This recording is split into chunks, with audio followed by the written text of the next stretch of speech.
maia se i o tātou wifo ma tātou pūnonou. Ma se i o tātou sii le whaafitai o le vi inga ma le whaamanu. I le atua le papa o lo tātou o lo tanga. A wā o ia sa ia tapu a ao lo tau soifua ma lo tātou wola. Le ua mawhai ai o na tātou wheiloai. I ngalu ma pea wale ea a o sila mai o tau fufonga. Le ngalu e ngā wawa le kale si aso fitu sa moa tu tō tasi ta whai fia o le lalolangi. O Yehova lava lo tātou utua. Sa ia leo ina lo tō ulufafo ma lo tātou ulufale. O leo ua ngoto ai le la o le ne yaso i ona tiute ma ona ngā luenga whai o ngā luenga fo'i ma whiau ma whaiva ua wala uina ai. Loutou soifua ma lo tātou wola e lo tātou utua. Mai o lea o tātou wheilo iai ma tātou whisanga e ala i le tātou tāpua inga i le nei Afiafi. O na moni ai leo upu le au nā lea tua o maia se i o tātou wifo ma tātou pūnonou. Ma tātou whaaftai atu i lo tātou utua. A wā ua ia whaia me silisili. Ua whaoli ma whaafiafi ai. O tau whirangalo ma o tātou whaamoemoe. O te whaafeilo i atuai i lau susunga Pastor Willi o le taita i au le tātou ngā ruenga whaapea le whaletua i a tiana ma le mamalu o le ainga. O le nofo a taita i mita ngā ruenga i fia i mita ngā ruenga i se ese. O le ngā ruenga le kale sia so fitu sa moa tu tō tasi le lalolangi. O tūlanga tofi ma ona tūlanga ese ese i tūlanga to'o. I to tonu o mata ngā ruenga taitasi. Whaafitai i le atua i le nei Afiafi. E uina tātou le whewha aia i lani tino. A ua saunia o ala whaona pōnei ala i le poto ma le atamai. Ua tātou whesila whaiai e ala i le tātou tāpua inga. A o tau sila mai. Ma tātou wheloa i whaatasi le tātou tāpua inga i le nei Afiafi. Whawheloa i sui mamalu o le komiti ao. I tūlanga tofi ua wala au inai. O loutou soifua ma lo tātou wola. Tātou te au nā tuai lo tātou utua. Si o tātou ta māma lo manu malo ia pasta wa alele teo. Ia ai maise o le nofo a whaletua manu malo. I mitanga luenga e fia. E tusa o le tātou sauninga ma le tātou tāpua inga i nei Afiafi. E whaapitoa lo uanganga fia e whaafeilo i atu. I le mamalu, whaamatai fia o le mamalu o Samoa. Ma i mlatou o tātou paanga o lo mawhai.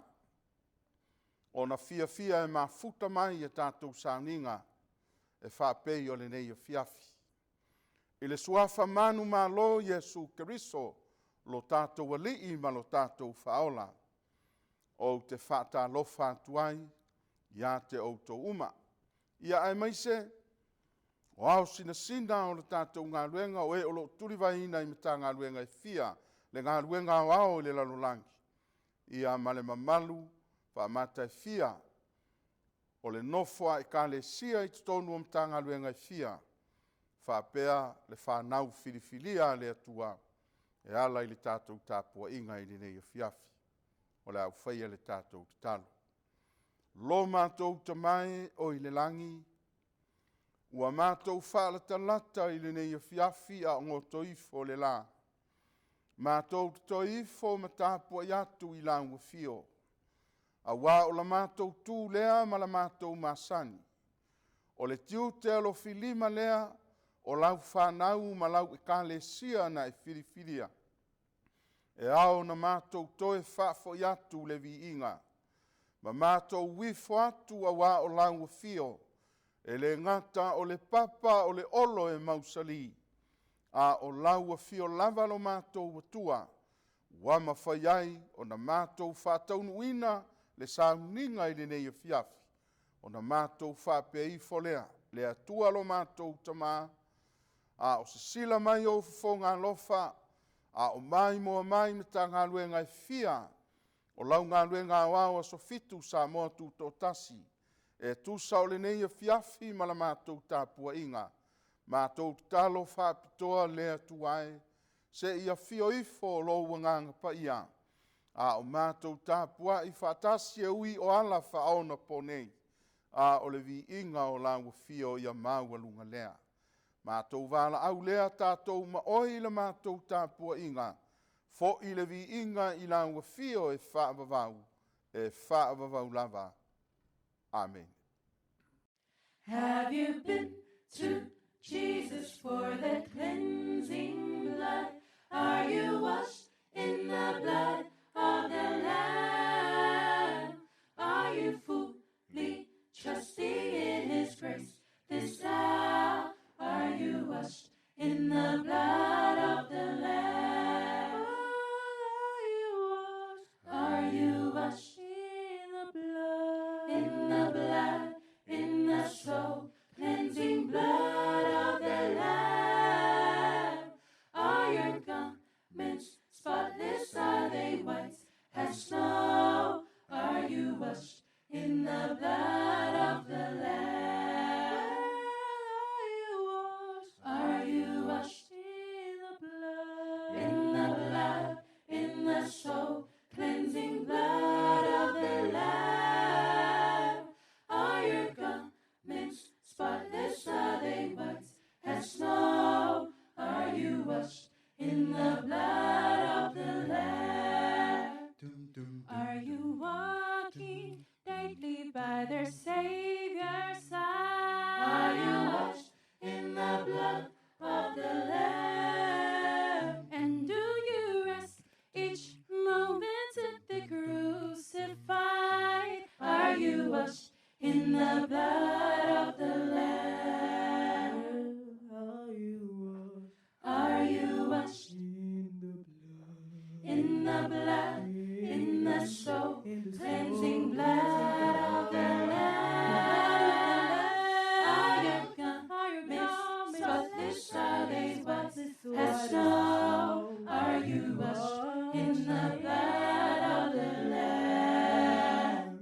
Are you washed? Are you washed In the blood. in the blood, in the soul cleansing blood of the Lamb? Are your garments spotless? Are they white as snow? Are you washed in the blood of the Lamb? Tumawi fola ngalo tupu e whaavavau peona vi inga vi ia o ia I mea au pito lunga tumawi ona fola nga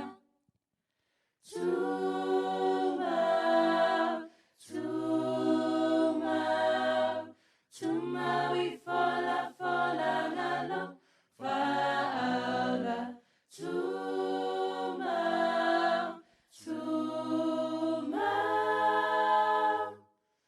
tumawi fola ngalatua.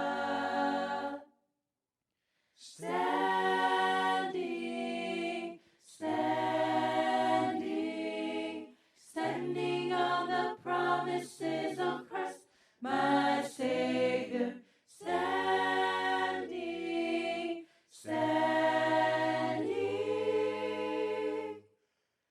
I'm standing on the promises of God.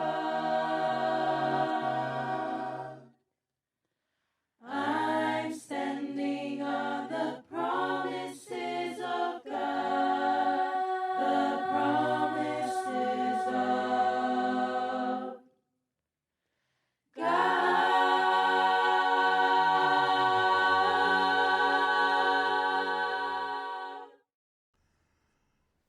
O le atoanga le nā, o le whiau filifilia, le kalesia le atua I le tātou sauninga o le nei Afiafi.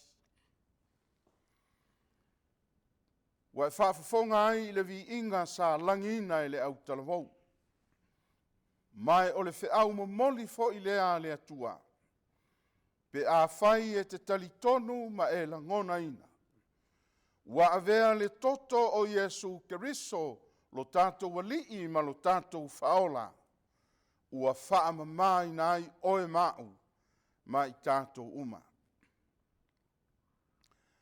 Ona sila lea i le nei Afiafi. Mai o le manatu au tū lea o le tātou sauninga. O te manao o te whaai loa i a te oe. E le ngata i le kalesia wao i mta ngā luenga fia o le ngā luenga so fitu sa moa tūtō tasi le lalolangi. Ai mo oe le wo, mo oe le olo e fia sa moa e te whaafafonga. Ma e mai moa mai e ala i a tātou sauninga i tae au ma Afiafi. Ua whaautuina le sauninga o le nei Afiafi. Ua whaia e Yesu le mea silisili mo oe moa. E nā o le tolu vaenga o te fia whaamamafaina e ala i le toto o Yesu Keriso. O le vaenga mua, o le whiau le nei Afiafi, o te manatu ina ia e menino ma e malama. O le a le mea silisili ua whaia e Yesu mo oe moa ue ala i lona toto. O na vaevaina leo le whiau le nei Afiafi i ni vaenga pupu se tolu. O ia vaenga e tolu e whaai loa ma wha manatu ai i a te tātou. O le mea ua whaia e Yesu Keriso e ala i lona toto. Vaenga mua e peru e se fulu whai upu e se fulu maleiva. O le nei le au soe ua tātou sa loto e ulu atu i le mea sili ona paia ona o le toto o Yesu. I le toto o Yesu ua whaautuina i ai le whiau ma tuu whaatasi ma le vi inga i le nei Afiafi. O le mea sili lea ua whaia e lea tua e ala i le toto o Yesu Keriso.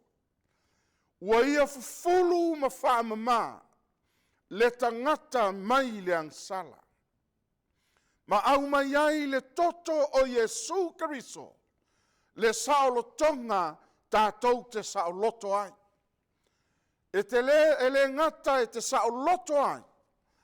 A o le saolotonga ua au mai mo le kalesia, mo le whanau filifilia le atua, o e o lo lātou talitonu i lona finangalo, ma lātou tū mau i lana upu ma lana whaolatanga.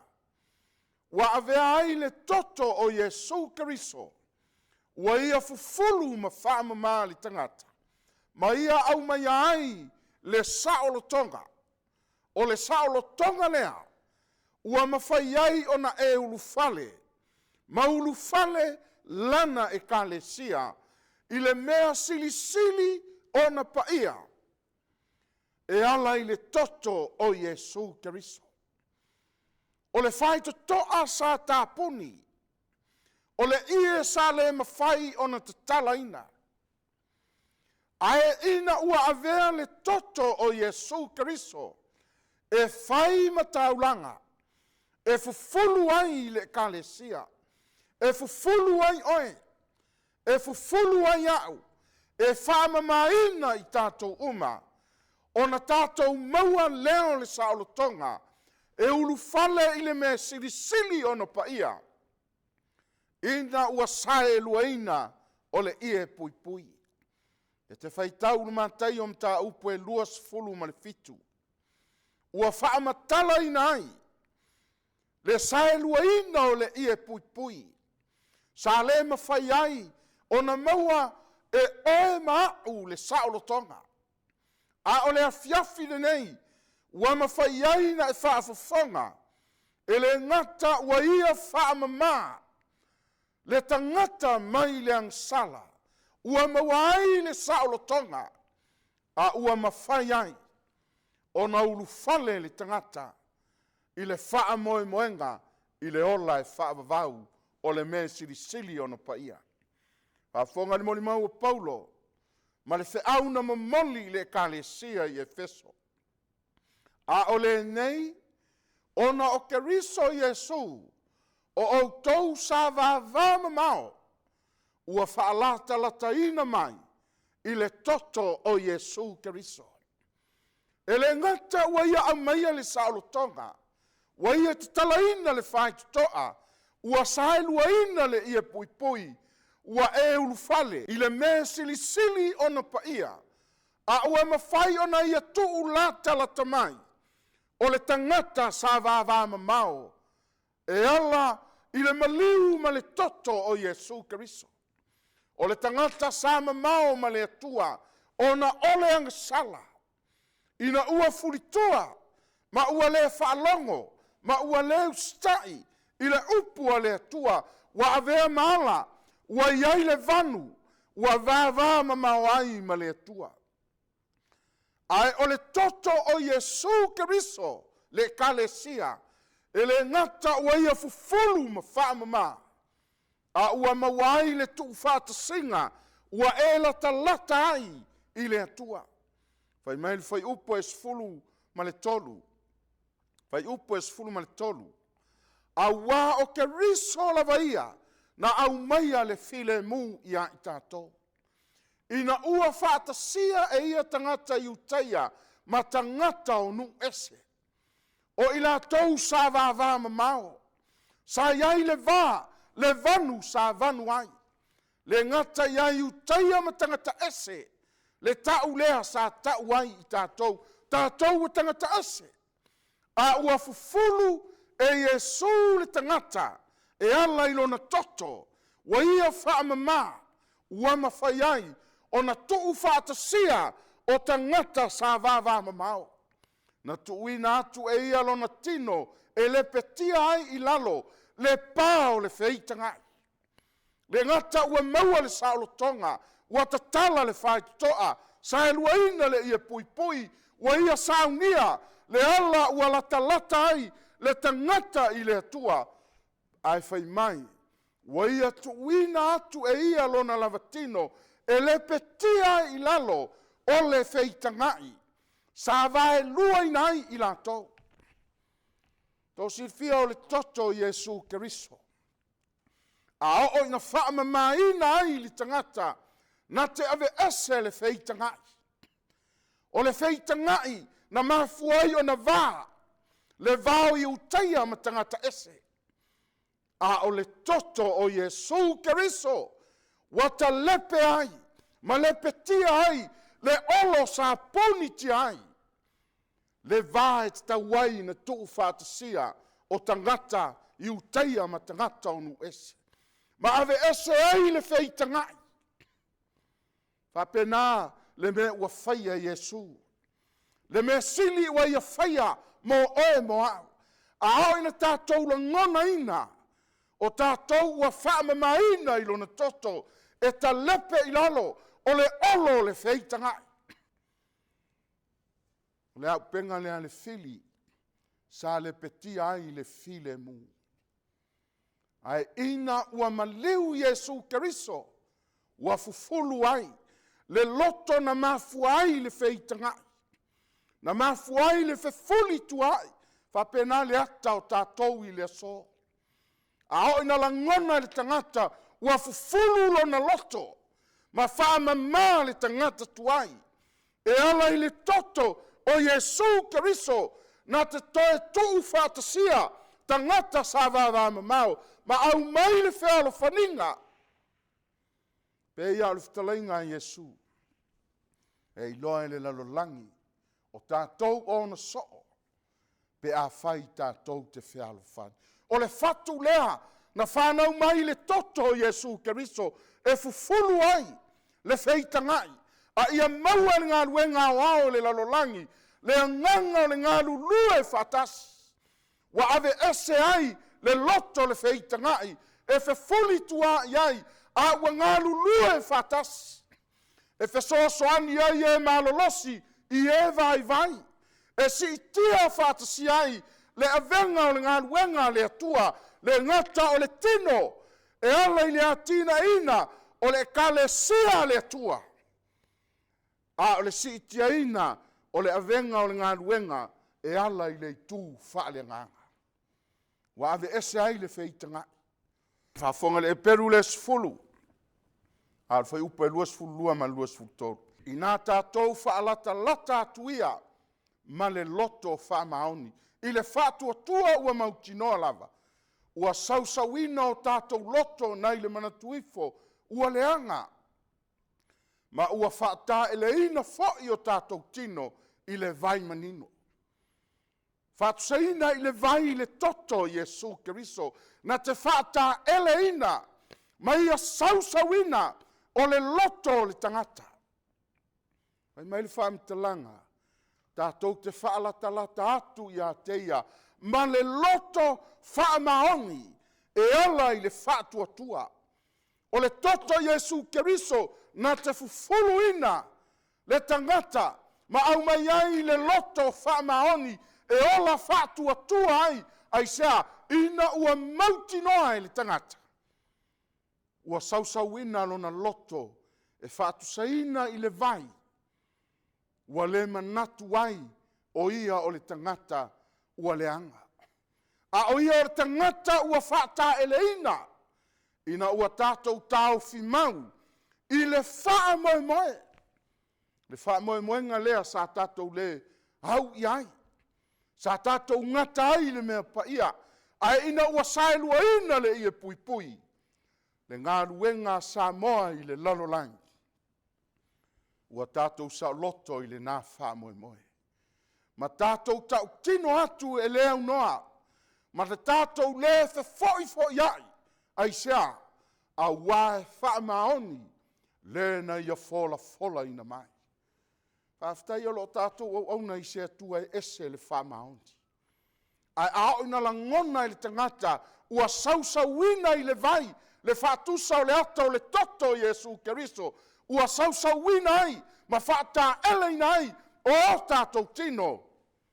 Tātou te le toi e fe foi ai. Le ane mafuanga, whai mai le apostolo, a wae whaamaoni, o le na ia fola ina mai. Thesom ta upuma mua whau pe fitu. O ia ua mawai e tātou le tōngiola i lona toto, o le whaamangalo ina o ngasala, e tusa male o loa whaulai, o lona lofa tunoa. Whaatusa le alofa o le atua. E le ngata ua mawai e tātou le tōngiola i lona toto, a o le mea ua whaia, ina ua whaamamaina i tātou, ua whaamangaloina le angsala. Ai fua i mai e le atua, i a te i tātou, le whaamoemoenga e whaatsaina, o le oloa e whaulai lona alofa. E tasi ale upu alofa, ai tele awala e saundia e le atua, e whaatino ai, le whaamoemoenga e ala i le tōngiola, ina ia whaamangalo i tātou.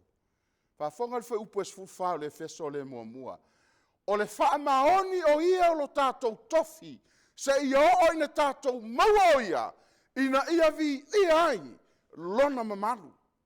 O le whaamaoni, aisea, o le atua o lo tātou tofi, se ia o ina tātou maua o ia, pe a ho ina tātou maua o ia, ina ia vi ia ai, lona mamalu. Tō sifia o le atua o lo tātou tofi. A o le kale sia foi, o le tofi lea, o le atua, e lua ainga o le atua. O le ainga i le langi le au paia, lea tātou te sauni i ai. Ma le ainga lona lua, o le lalo langi le nei, o lona ainga lona lua, o le ata o lana e kale sia. A o ia whaatino ai, le whaamaoni o le atua, ai sea, a wā o le atua o lo tātou tofi. Ina ia tātou maua o ia. Tia fia e le ngata ua ia whata ele. I tātou e ala i lona toto. A ua tātou maua le vi inga ona o le whaula i o lona lofa. O le vaenga lona lua. E te maua le mo kronito e ono fa upu e luas fulu. A wā ua whata wina o tau i le tau. E le ngata o lona toto ua maua ai li sa olo tonga, ua tatala ai. Le whai toa e ala i le ia pui pui ua sai luaina. A o le mea lona lua ua ia whaia, ua ia whata wina i tātou i le tau. Si fia ua whatau. So se mea e te whaatawina. A o ina e whaatawina, ona e iloa lea, o le mea lea ua e whaatawina, o le mea tō tino i ate oe. E whapena le mea ua whaia e le atua, e ala i le toto o lona alo, na malingi e whaamama, pei o le upu, o le viinga sa tātou whaalongo ai. Pe mata ua e iloa, ua whaamama ina oe, o le tali, e kalesia i tātou uma, i oe ua uma o na whaamamaina, e le ngata ua whaamamaina, i a maua le saolo tonga i le whaamoe moe, e ala i lona lofa tu noa e whaulai, a oe o le kalesia ua whaatawina. E le whaapela la whaatau, o na ngata i leo le tātou ngā luenga i whai, ai au na tātou i loa ua whaatawina i tātou. Whai mele le upua Paulo. Koronito, o le mea lea, ia vivi i atuai i le atua. E vivi i whapewhea. O tātou tino, o tātou wanganga, se le ni mea oe. A o mea le atua. Ai o tō ua whaatau. Nā ala na whaatau. E ele mea mana o ai le atua. Ia e sa o loto. Whaamamama i le angsala. Ta tala le whae toa, ona o le wha moe moe. Ma ia tu whaatasia o tangata sa whei tangai. Sa iai le pāma le olo, wa ta lepe i lalo e le atua, e ala i li toto Jesu Keriso, na ta lepe whape whea, ina ua whaatawina i tātou, e ala i lona toto i kale vario, o le mela tātou te whaia. Vivi i atu i le atua i o tātou tino. O loua nganga.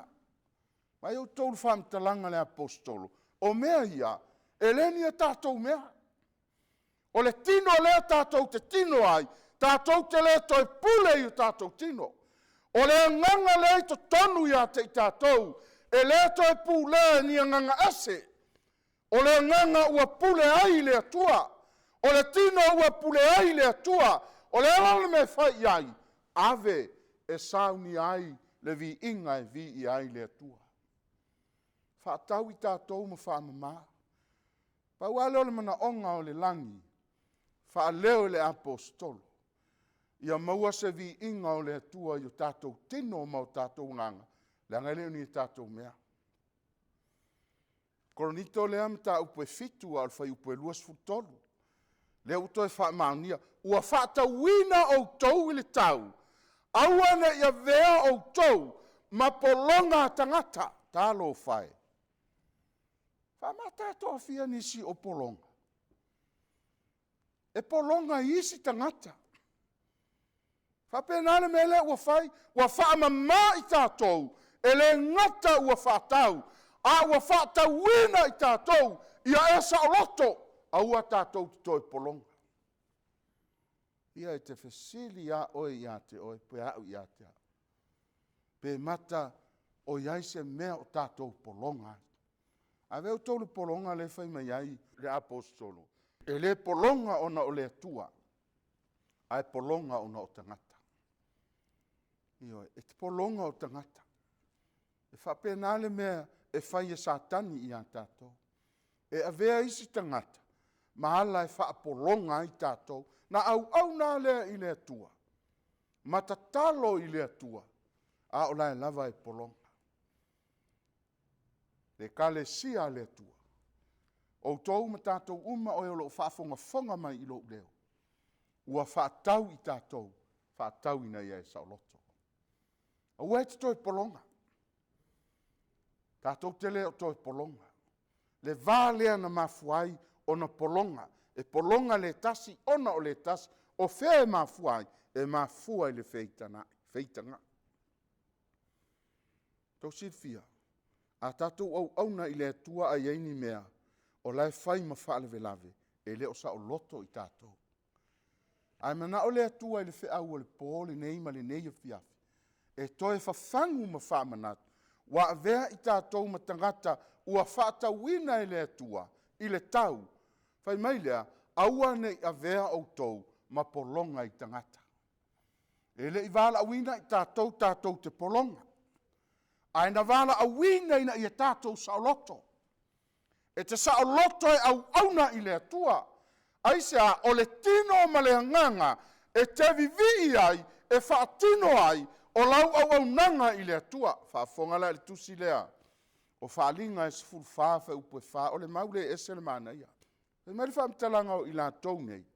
O tangata ia ele i le anga i whawhine a wā o tāu pou i la tau. Tō silfia me wala ina avea tangata nei se lau whaasfuru whaama tāu pou. O tangata na whaatau le toto Jesu Keriso. O le mela le lena whai le toto Jesu Keriso. Na mafua o na whaamama, na mafua o na avea ma tāu pou. O na o le toto Jesu Keriso.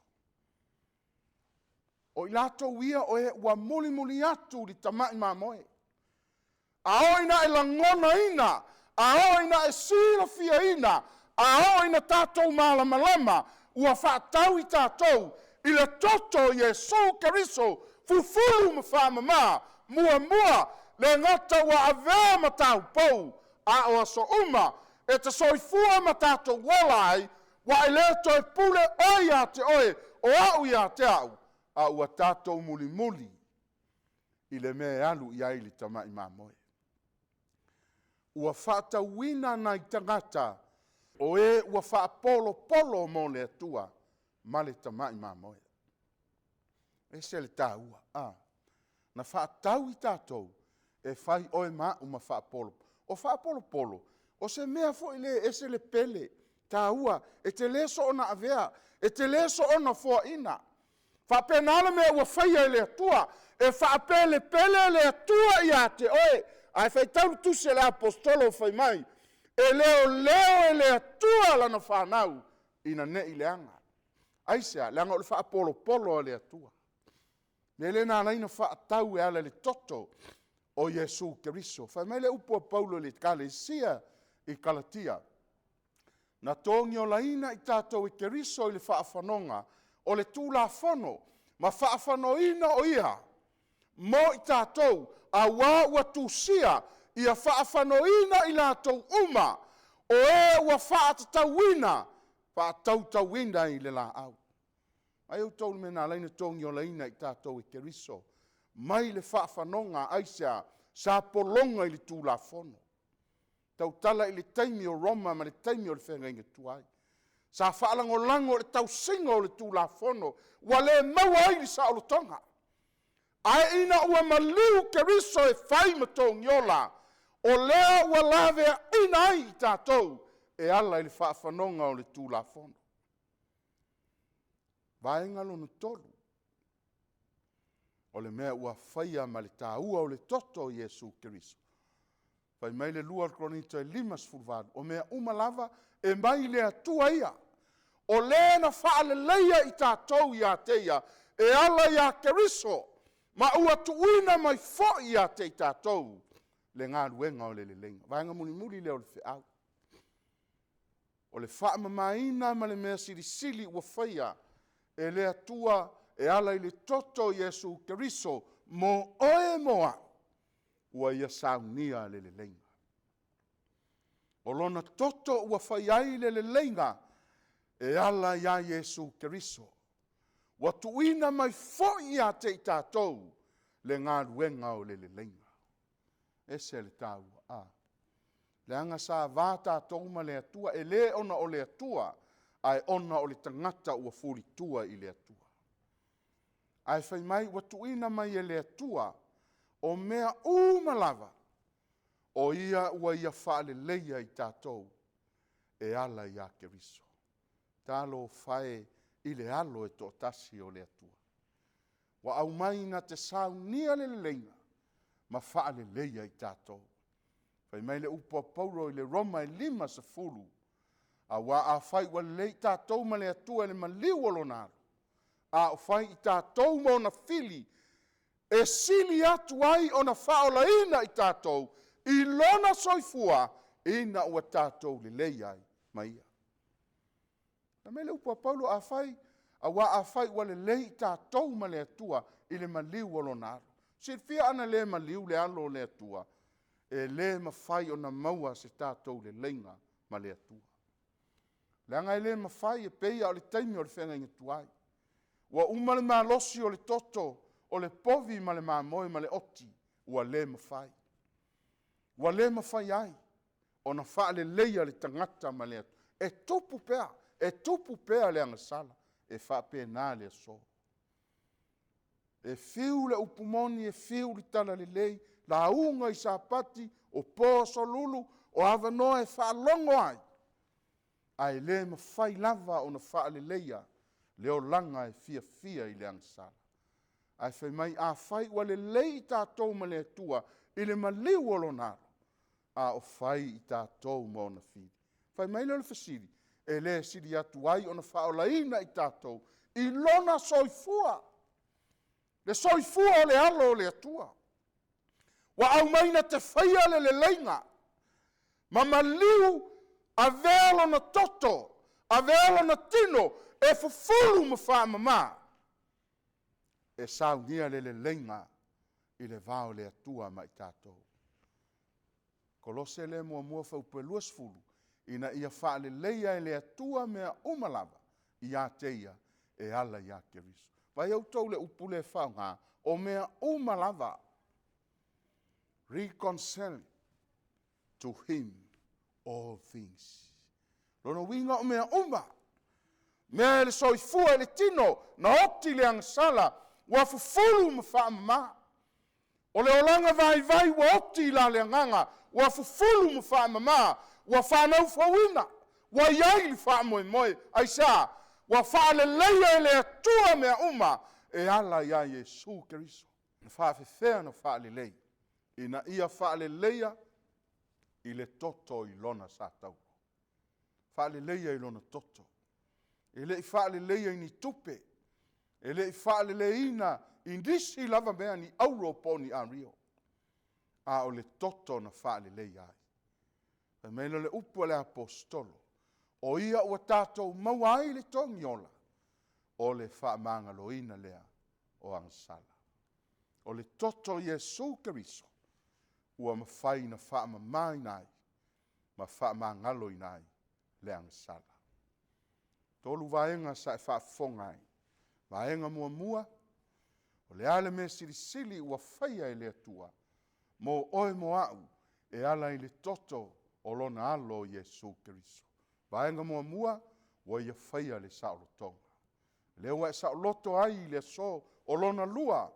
Ua ia whaatawina i tātou. E leo ni tupe, e leo ni auro, e leo ni ario. A ua whaatau i tātou i lona toto i Kalevario. O lona tolu, ua ia whaia le leinga. O mea ia e tolu, e whaamanatu ai i ate i tātou i le sauninga o le nei Afiafi. Pe ua whaamamaina ea i tātou, e ala i le toto o le tamai mamoe. Ina ia tātou maua le saolotonga, ma mana tua ua whaatawina i tātou, ma lona tolu, a whai e le i le lei i tātou ma le atua o lona toto, ua ia whai ai le leinga. Amen. O lau whai le tātou te tala.